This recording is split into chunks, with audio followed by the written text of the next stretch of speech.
Allu, where's our fire? Fire's missing. Fire exits at the back. Okay, fire exits over there. Hi, everyone. Super nice to be here. I guess we can start the sort of traditional way and introduce ourselves. So let me ask you the first easy question. Who are you and what do you do? Yeah, easy, hopefully. So I'm Stuart McGaw. I'm the game lead of Clash of Clans. I'm originally from Scotland. Are any fellow Scottish people here? Woo, back there. Dozens of us. My background's in mobile games programming. I kind of studied games programming at university, started my first job when the iPhone 4 had just come out, and we were like, wow, what a revolution, nothing can surpass this kind of thing. And I worked in a couple of different mobile games companies in Scotland, all sorts of different titles. There was this free-to-play thing, there was this idea that games maybe continued, and eventually I found myself coming to Finland in 2017 to work at Supercell, first off in heyday, and then I switched to the Clash of Clans team, where I've been working on Clash for 5.5 years.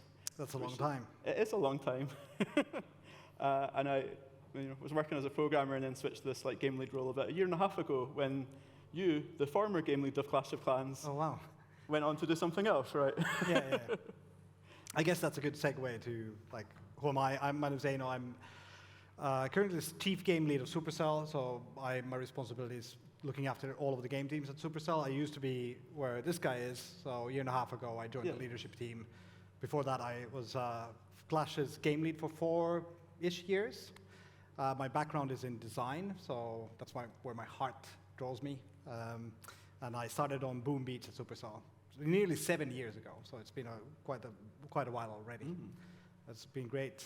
Yeah. And before that I was around doing a world tour. I'm Finnish, but I usually work abroad exclusively, so this is my first Finnish game job at Supercell and in Finland.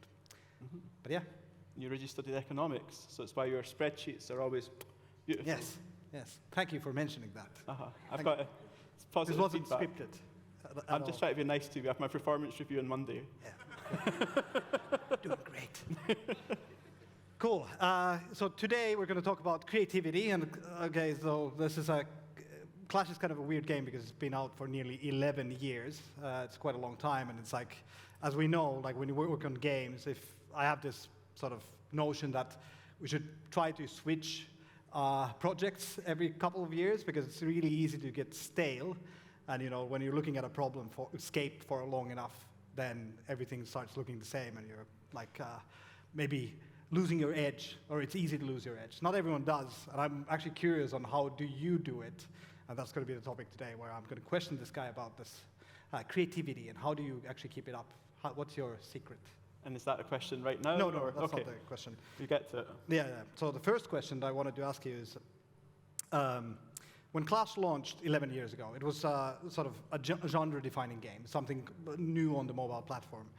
And now it's nearly 11, so how are you being creative today? Yeah, it's obviously incredibly different from 11 years ago when the original team kind of released the game and did awesome work there. And then in the 11 years since, I guess, the player expectations, the market expectations, the kind of problems you have to work with on a game that's had this kind of legacy, or they're pretty different, but I think they're all very interesting kind of problems. There's problems where we're sort of are we the only people in the world that have this kind of problem? And sometimes, yeah. So I think there's the routine stuff, kind of the thing, the content is the kind of fuel, the food of the game, that always is kind of the thing that we need to find those new ways and solving these new systems, sort of new problems, new challenges, and all of you out there figuring out ways to do stuff better. So thanks for making life hard to sort of keep up with what everyone else is doing, but kind of try to find a way to kind of match those things inside our game. I think that's where we're trying to find the space for creativity. Well, I would imagine, I guess, and I would imagine, I wouldn't know, but I would imagine that it's quite the challenge. So how do you run the creative process at the moment? Could you talk about that a little bit? Yeah, I think we work in quite a special way in the Clash team and Supercell more generally, where we really do just encourage the ideas from everybody. When we are sort of planning out stuff to do, we just have a meeting with the whole team, everyone that works in development, operations, marketing, just take the ideas from everybody, because we've had some of our best ideas from people that have traditionally development backgrounds, and what would they know? But like, we all know like great ideas can come from everyone. So we kind of gather those ideas, like figure out how to like prototype them, like discuss them, what we're most excited about, and kind of go with there and sort of like see what feels like it has legs in a very standard kind of normal way that isn't very any different whether your game is in development or it's been out 10 years. It's all still game development at its core, right? How do you, tagging on to this, like how do you, since you're having so many people feeding into the process, how do you keep it focused and so that it doesn't become noisy? It's not like it doesn't become noisy. There's like a bit of chaos, but I think it's always try and make it very clear, like what are we trying to do with things. Like I think it can be really easy to sort of like lose kind of like why are you doing something, what are people actually wanting out of your game, and what's the problem you're trying to solve. So just making sure that we're not kind of like being like too self-indulgent or just like doing stuff for the randomness, although we have also done that. Because we have a little. Yeah, we have.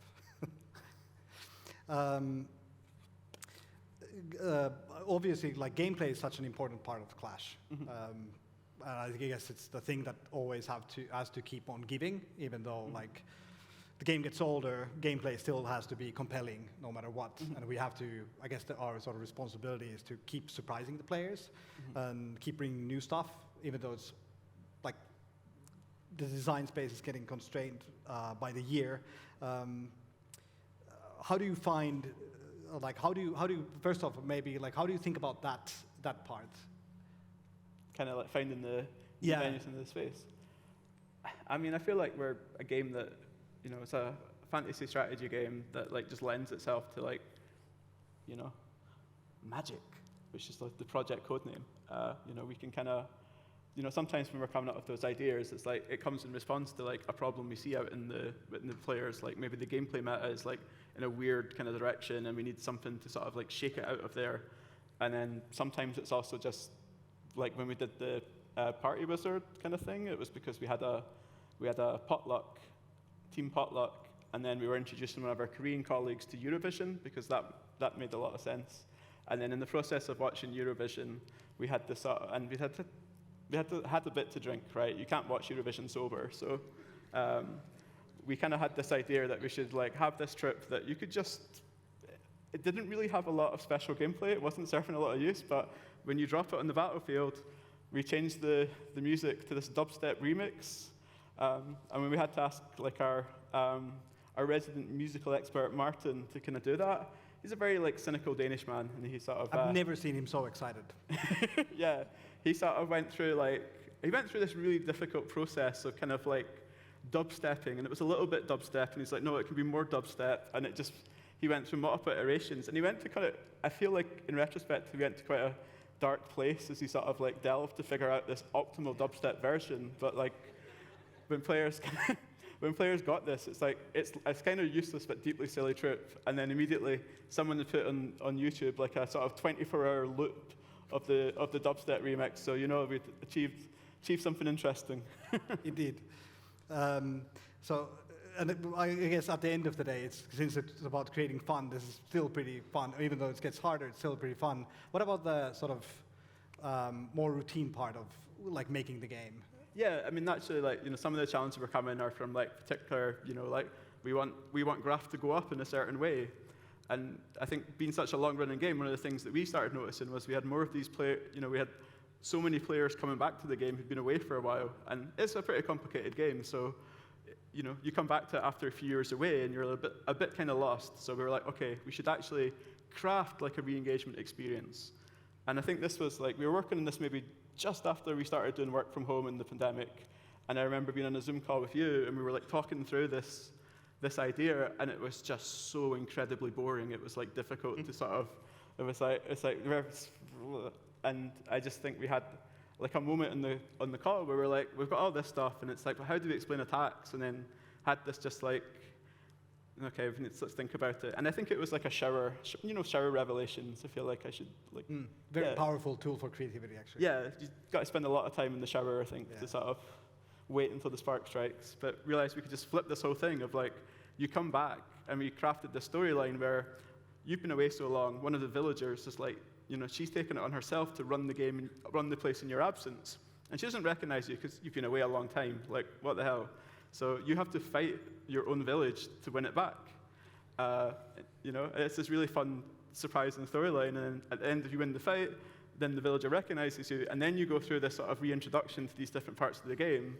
But I think what worked really well for that idea was that, what we're trying to do with this re-engagement thing is just reconnect you. Like, re-establish that emotional connection to the thing that's yours and make you sort of feel about it. And we didn't test this in any way, so we just kind of threw that version out. So I have no idea if this works better than the dry version, but it was a hell of a lot more fun. And we still see on Reddit, like years after we launched this, like people just posting about like, oh, this was really cool. And I think that's, Yeah. And it did make graph go up as well. Yeah, so maybe, did. maybe graph could have gone up a little more, but whatever. It This can one always was go cool. up a little bit more, but I think it's actually super heartwarming to see still people go like, oh man, it's like, I came back and she didn't recognize me, and then I had to attack my own stuff, and now I'm in love with it again. Yeah, totally. Talking about community, talking about Reddit, obviously like ideas come from like the team and people we work with, and all different kinds of places, including the community. Mm-hmm. How do you see the relationship with community? Like, what are the things that we get out of it? Like, what are the ways that they inspire us? What are the ways that they hold us back? I mean, I think as soon as you have any players, right, the game belongs to them. So in some way, like all of like what you're doing afterwards is this like dialogue with the community. But I think it could be really easy to kind of like listen to the very vocalist parts of the community who are broadly not representative of like your players, and you have to very much take with a pinch of salt all of that feedback. I think that's why it's like you can listen to them, have the dialogue with those people, because like it's the only way you're going to hear about certain kinds of things. But then you also have to kind of, find other ways, like have those surveys for people that wouldn't speak up on their own, or like look at metrics and stuff to tell you what people are really doing, and blend all of that information and sort of use your own judgment as a developer, like how to take it. I think players are, like we're saying, like they're so attached to these games. We have these players that have been playing since August 2012, and who the hell am I, like even after 5.5 years, to tell them that this isn't right. So they're always going to be skeptical sometimes of changes. Yeah. And we just have to act out of like the best faith that this is the right thing for the longevity of the game. And I think we've been very fortunate to build up really great trust with the community, which is not easily done. It's very sort of hard to build up that trust, and it's really easy to lose it. So it's kind of an ongoing thing to make sure we're like transparent and treating the community fairly. But I think that gives us kind of like the credibility and faith with them when we want to do something. We need to do something that might be a bit unpopular in the short term, but if we believe it's the right thing in the long term. Mm-hmm. And just, let's just, there's like maybe 30 people worldwide, like mostly in Helsinki, working on Clash of Clans, and there's tens of millions of players around the world, and that is a hell of a privilege, So I think that's the thing that like really like excites and inspires us on the team to like keep trying to do stuff. Like every time you bring something new, you're like playing Santa for all these people around the world, and it's always exciting. Even if sometimes the kids don't appreciate the present that you gave them, but there's always a next there's always a next present, and they realize it was actually an important gift for them. I'm sure they did after a while. I'm sure they did. Overall, like out of all of the things that sort of feed you ideas and inspiration, what is the biggest one? And how do you keep things fresh? I think aside from the players and this just ongoing kind of relationship with the game as it evolves amongst them, it is the team. It's always the people you work with. Like having moved over here, I see some of those colleagues a lot more than some of my family, and like kind of having that kind of relationship with these people that like inspiring you and getting it's always sad when someone like moves on to something else, but like when you get those new people coming into the team and they have this whole different set of ideas, and I think we very much don't want to only hire people that like Clash. Like it might actually be slightly better if you don't like Clash, so please lie in the interview. If you do interview with us, just pretend you don't like the game. Even if you do, it's fine. But like for us, it's kind of like, come with this fresh perspective. Like, if we can't convert you to like the game working on it, then yeah, it's like about that ongoing dialogue, and that's the thing that I think keeps it most fresh. And sort of, I think it's a very dangerous thing in like live games where you sort of like only hire fans, and then you sort of everyone only looks at it from this really deep fan perspective, and then you can just alienate the kind of more casual kind of players, and then you go into this sort of death spiral where your game just gets more and more hardcore, and you get more and more hardcore, and then eventually there's nobody, and oops. And like that's a super dangerous habit to kind of avoid, I think.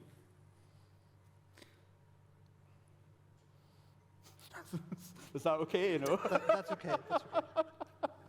Yeah, I was. Can I ask a lighter question or something? That was a good answer. I guess that goes back to the point of important to rotate perspectives and get new people in so that you don't get stale, because otherwise you start getting fixated on we tried that 5 years ago and it didn't work back then and it's not going to work now. That's kind of like also what I started thinking about it when we were talking about it. So yeah, totally agree. I think it's super important to get fresh people into the mix so that you can get challenged again. And then you have to also stay open-minded to allow yourself to be challenged. What is the toughest part about this sort of staying fresh and there's a lot of stuff already in Clash. The design space is pretty constrained. Like, how do you? You keep saying that. I guess this is why you had to move off the project. I guess so. That's a great point. I didn't think about it. Yeah. I love your attitude, by the way. It's it's not constrained. I mean, I know you've already written the review, so it's very difficult for you to change it at this point. Yeah. What do you think? Don't dodge the question. What is the toughest part? The toughest part for sure is just trying to figure out what the hell do you do next. It's always like, it's not because you don't know, don't have ideas, it's just trying to choose. There's always so many things that you would want to do to the game, and trying to find out what would be the most impactful things to kind of focus on, and juggling the fact it's a live game, and there's certain things that are kind of obligations and things that players expect and stuff, and then so you have these short-term things that you kind of need to keep ticking along at the same time as maybe you have these grander long-term things you're trying to do, and kind of juggling all of those is really tricky. When I first joined the team, we did have quite a lot of people. I joined just after the game turned 5, and I remember thinking wow, these people that have been working on for 5 years, what the hell? And I woke up one day and I'd been there 5 years, and I was that person when people were joining the team now. That I've never felt like I was done with the game. My sort of to-do wish list has only creeped up over the time. So I think that's what excites me, and you do these things and they don't close off opportunities, they open up other things, and I think that's what's keeping me excited to keep going. What's on top of your mind at the moment in terms of things that you want to do next? Well, I do need to submit the next version of the game after today, so that's an important administrative. Any spoilers for us? No, just follow our social channel, blah, blah, blah, blah. Yeah. Cool. Have you ever experienced this thing called a writer's block, where you need to get creative? There's a lot of pressure to get creative, but the ideas just don't come, even though you are in the shower and you are hoping very hard. Ever been there? Yeah, I mean, physiologically, there's only so long you can stay in the shower before it becomes really bad for you. So you get wrinkly. Absolutely, and it's very ecologically responsible to waste that much water. Yeah, absolutely. I feel like that knowing you have a problem you want to solve, but not being able to come up with the answer, yeah, it's happened, and you get stuck in it. I've always been someone who enjoys having a lot of plates spinning, which is not a cue to give me any more plates. I have enough plates right now. But having enough kind of things going on, because sometimes you just don't have the right answer for one of those. You just need to sort of let it brew and be comfortable with you can't quite get there. And you can come back to it and find ways to do it. I don't really feel you can force creativity, and there were, some things that were absolutely problems that I would want to sort of fix that just stayed on the back burner because the answer wasn't there. and you can't really force it sometimes. You just need this like confluence of people and opportunities and the right shower inspiration sometimes to kind of reach those. So yeah, I just think, you know, you're just going to make yourself really sad if you're sort of hammering away on this one thing. And like, luckily, like the game, you know, I work on has many, many other things that I can swap attention to and come back to. So avoid the thing that you're stuck on. That's great. Yeah, avoid difficult things. Don't think about it. Terrible life advice. But yeah, I think there's a point to it, because usually, having experienced the same, I think the epiphany will hit you at some point. It just needs a little bit of catalyzing and like discussions, and your subconscious is actually the thing that, like, your subconscious needs to do the work rather than your like conscious mind. So yeah, the shower actually is really good. Like, that has its limitations. Yeah, key takeaways from this talk: shower more. Yes. Yes, Oh, important. so useful.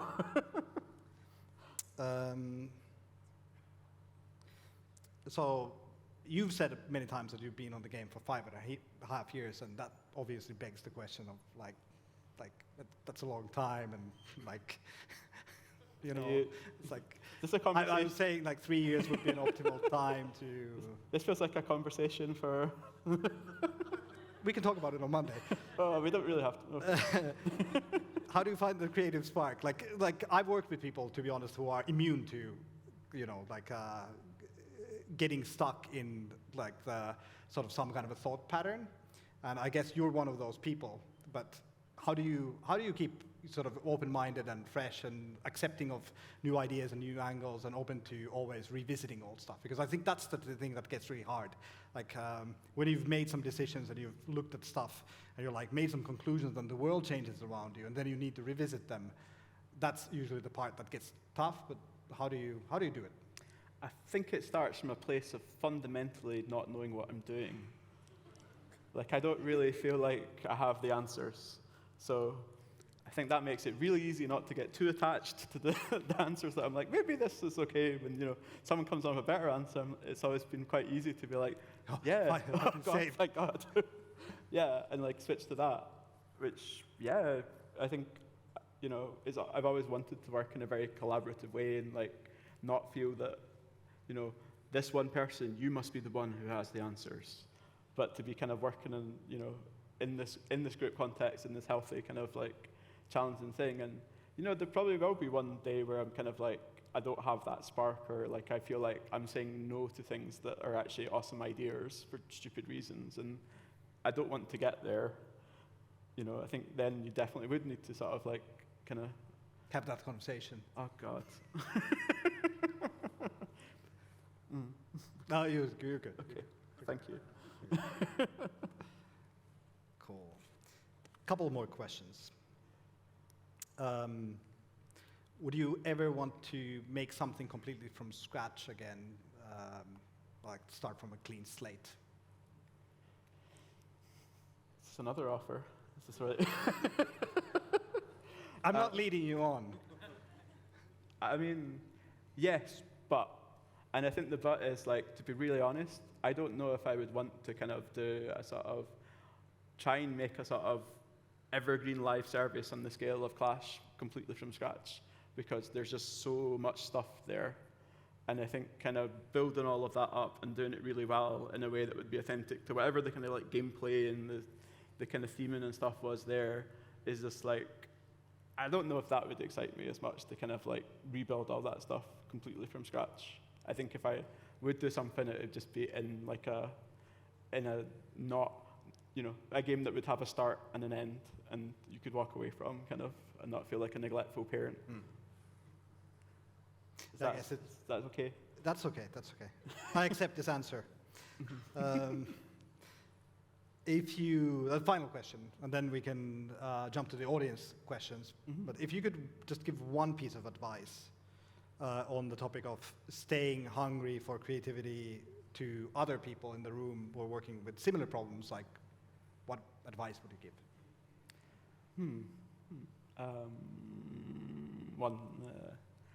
I just like embrace messiness in games.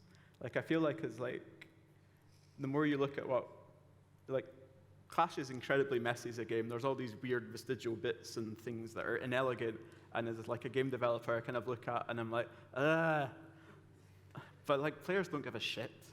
You know, players have fun with it, and like some of those dangling loose ends eventually sort of spark those things, and you just got to roll with them. You know, like the most important thing is to make something that lots of people have fun with, not to create a beautiful system that looks like it makes a great slide somewhere where you sort of have a very elegant loop. You know, and don't.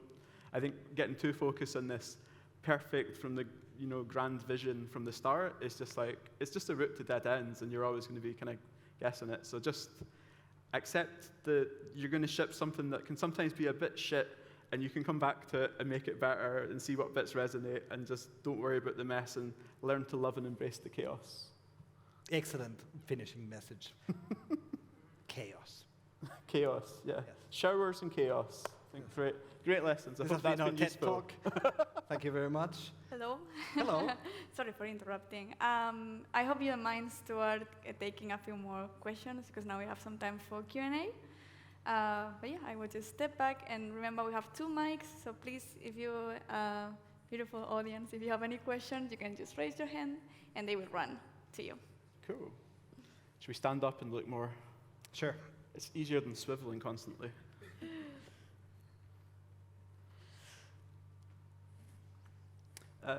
Perhaps you could speak. Hey, hello, I'm Eric from Do Dreams, developing an 8-year-old game. You mentioned the benefits of having a diverse team, and I'm just wondering that if you hire people or bring team members who don't necessarily play the game so much, what is it then that gets them excited about working on the game and being on the team if they're not fans of the genre? I mean, it varies a lot in case per case. Some people just like are excited by the chance to work on a game that's kind of been out. Sometimes you're just sort of making them fall in love with, like, they like the team, they like the idea of like Supercell's culture and like how we work, and that's quite important to lots of people that join, that they can kind of get that chance to work on something in a really quite different way from lots of places. And it's not like we don't. I was only joking about not hiring people that like the game. You know, it's like, it just takes all sorts. It's not like I know some places are like, well, you must be, you must have this much progress in our game to even apply, and like, I feel like those are just like weird gatekeeping requirements.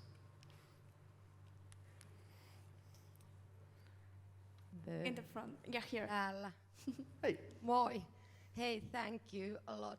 It's really great to hear that you have this, I would even say, art of co-creation within your team, and I think that's what comes through, and that's why you most likely will be another 5.5 years on this. And but my question. Did you hear that, Eino? Yeah, 5 years is a short time. I work in a daycare, so. But I guess you've done a lot. But what is your most favorite, uttermost part you've built to Clash of Clans?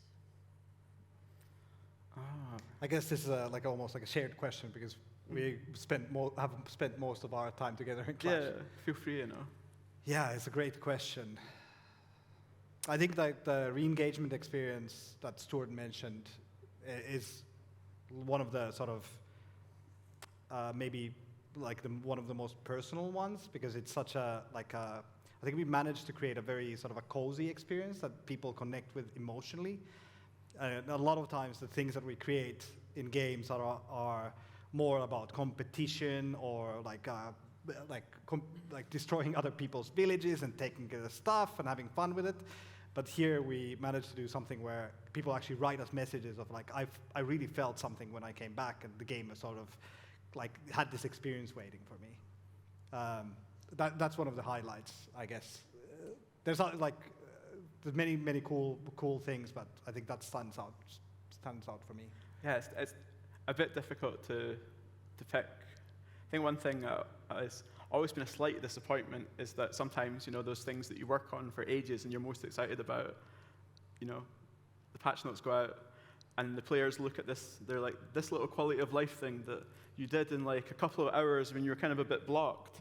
Yeah, that. And then you're like, yeah, don't but But that was the actual opposite for what you asked. Sorry. Well, yes, and I think it's really interesting, well, like you said, that there is this community thing, and then you as a more of a programming developer, as far as I understood it. Thank you. Keep doing what you're doing, and maybe alongside shower, go to forest. Also a great alternative. And shower after if you come back. Yeah, or take a dive. Thanks. Any other? Yes, I want to ask, do you think is there a way that you can train your creative days that can make you be more creative days? I'm currently like suffering the kind of writer blocks with my master thesis. And by the way, I don't like to thinking during the shower. I just want to think. Yeah, I mean, I feel like some of it is just don't worry about quality or how good things are. Just like get out the words, get out the ideas, and you can edit later. Like just get back and get over the burden, because I think sometimes you get into this like analysis paralysis where you want to make the perfect thing that will make an 11-year-old game even better. And like if you look at it from that point, it's like it is quite intimidating. But you're just like, what you want to do is just come up with some ideas and then like, you know, float them with some friends, float them with somebody, and just kind of, you know, blurb it out, and you can edit it down later. I think that once you sort of get over those like hurdles of like doing stuff and just get some stuff done, that's the hardest part, just getting anything done, and then you can sort of worry about editing down to like do the best bit kind of afterwards. And good luck finishing. I hope that helps. Yeah, I think there was a question over there. Oh, 3. Run, Alu, run. Hello. Oh, hi. Hi, I am V from Mainframe, and I wanted to ask, how do changing technologies and trends in the world influence the development of the game over time? I don't know if they do so much, maybe. Kind of, I think it's like, you should always, in my opinion, kind of start from like the game itself, kind of, and like technology is always like just the tool to kind of do that. So it's like, I think it's really hard when you go from like technology first kind of perspective and kind of like what that enables. But we of course should like catch up on what kind of going on, and it's like something maybe there's developments and stuff that we'd kind of would like to what to pull in, but like always kind of starting for like the like player-centric experience of like what are you trying to make people enjoy and why are you doing something, and not be like this technology first thing, which I think is really kind of dangerous because it gets into this like developer serving things where we're doing things because we think they're interesting and cool, but it's not necessarily what your players might want.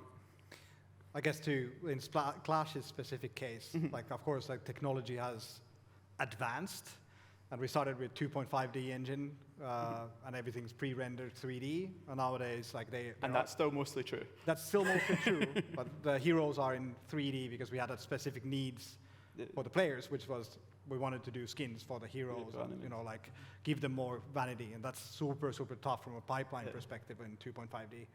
But like Stuart says, like I think it's in the service of what you're trying to do rather than going with technology first and then building something. Who's next? All right. Thank you. I really enjoyed your. Hey, I'm here. I really enjoyed your fireside performance the chat there, and as a game designer, I'm really often guilty with analysis paralysis, and I want to visualize the whole game. And your final advice was to just embrace the chaos. But is there some value or any way to try to see the whole game when you think about the scale of your game at the moment? Is there any way?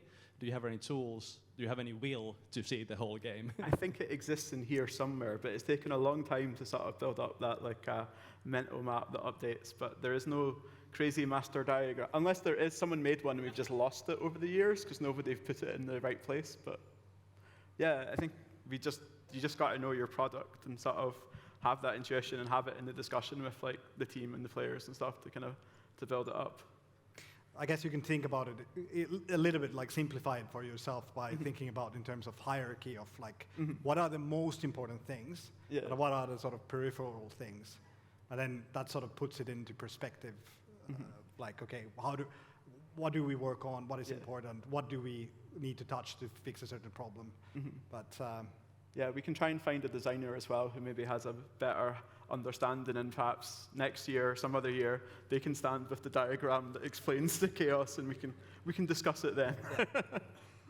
At the heart of it, it's very simple. You have some dudes or girls attacking other dudes or girls with some armies of it, and like have some fun doing it. Taking their loot and building some stuff. Like that's at the core. And I think that's the most important thing to remember is that's the thing that always needs to keep going for people to keep having fun. And then there's a lot of other stuff, but for the majority of the audience, like that's the beef. And if we keep delivering that, then it keeps the game fresh. Cool. Well, thank you. I Get think out? that's Okay. yeah. Thanks, everyone. Cheers.